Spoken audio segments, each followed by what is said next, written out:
Good morning, everyone. Today we continue the same chapter, inverse trigonometric function. Last class we had discussed till cot inverse. Now we discuss about the sec inverse. See, for the sec function, sec x is defined from r minus odd multiple of pi by 2 to r minus open interval minus 1 to 1. So this is the range of sec function and this is the domain of sec function. But this function is not 1 1 on 2, not bijective. So this is not inversible. Now this is the graph of sec function, sec x. This is the graph of sec x. Its maximum value exceeds minus 1 to 1. The value of sec x is more than 1 and less than minus 1. This is the graph less than minus 1. This is the graph less than minus 1. This is more than minus 1. So it is obvious from the graph that this function is not 1 1 on 2. So how to make it 1 1 on 2? If you take the span of the interval from 0 to pi, it is marked with the red ink. For every value of 0 to pi, it has the unique image, see, of the sec x. Here, lower side, negative value, this side positive value. So this function is 1 1 on 2 in the domain of 0 to pi. So therefore, according to the graph, sec x 0 to pi except pi by 2. Why except pi by 2? Because at pi by 2 sec is not existing, sec x is not existing, it is infinity. Here this side before pi by 2 it is plus infinity, after pi by 2 it is minus infinity.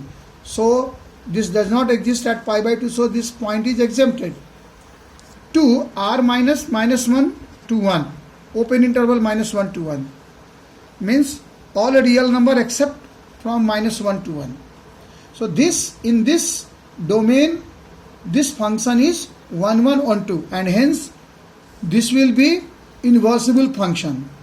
So this way, the for inverse function, this will be domain and this will be range. So therefore sec inverse x r minus minus 1 to 1, yani ki that is this one. 2 0 to pi minus pi by 2 means this one. So this one is domain and this one is range. So sec inverse this to this is the corresponding inverse function. Next is sec x. Sec x is defined from r minus n pi to r minus minus 1 to 1, open interval minus 1 to 1. This is the graph of sec x function. This function is also not 1 1 on 2 because at many points in this domain the values are repeated, images are same. Therefore this is not 1 1 on 2. So first of all we find the span of domain so that it is 1 1 on 2. So it is also marked in red ink from minus pi by 2 to pi by 2.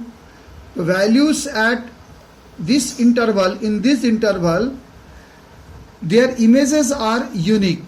See. So therefore, according to the graph, sec x minus pi by 2 to pi by 2 except 0. At 0 it is infinity, plus infinity and minus infinity. To r minus minus 1 to 1. All real number except minus 1 to 1 is 1 1 on 2 function. This is obvious from the graph. In this interval this is 1 1 on 2. So this is inversible.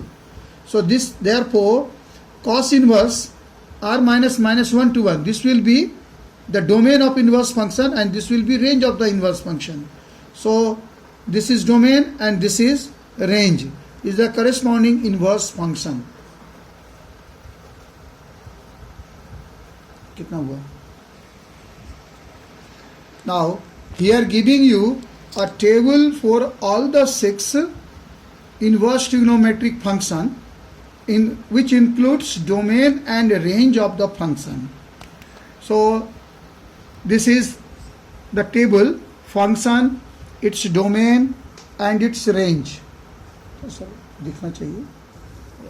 The first function is y equal to sine inverse x, domain is -1 to 1 and range is -π/2 to π/2. Cos y, second is y equal to cos inverse x, domain is -1 to 1 and range is 0 to pi. Third is y equal to tan inverse x, domain is any real number and range is -π/2 to pi/2.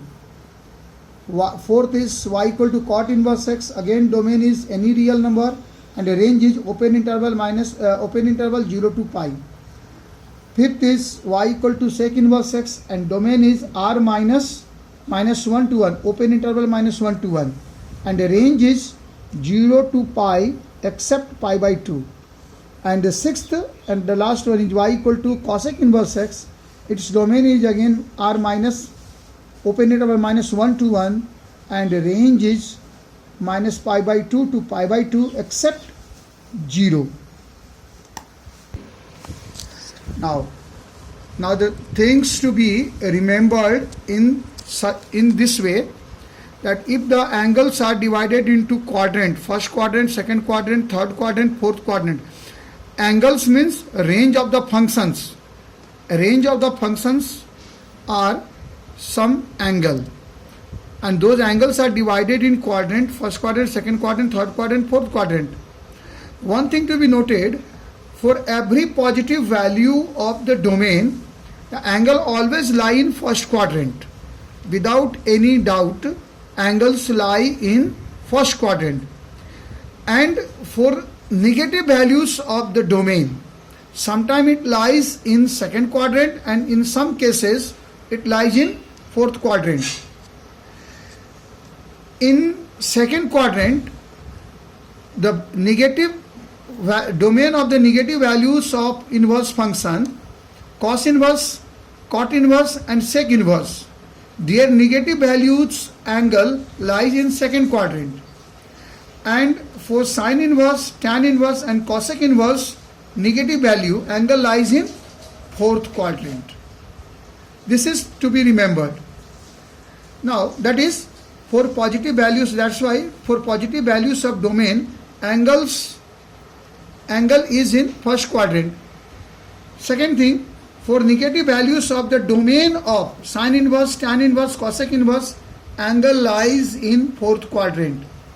For negative, third thing, for negative values of the domain of cos inverse, cot inverse and sec inverse, angle lies in second quadrant. Therefore, we can have this way, for negative, for positive value no problem, everything is first quadrant, and for negative, sine inverse minus x, this is our conclusion. Sine inverse minus x is minus sine inverse x, tan inverse minus x is minus tan inverse x, cosec inverse minus x is minus cosec inverse x. All this goes to fourth quadrant. Sorry, this is fourth quadrant. Okay. And B, cos inverse minus x equal to pi minus cos inverse x. This will go to second quadrant. Cot inverse minus x is pi minus cot inverse x. And sec inverse minus x is pi minus sec inverse x. Okay. So cos inverse minus x, cot inverse minus x, sec inverse minus x will be pi minus their corresponding inverse function. So this goes in second quadrant.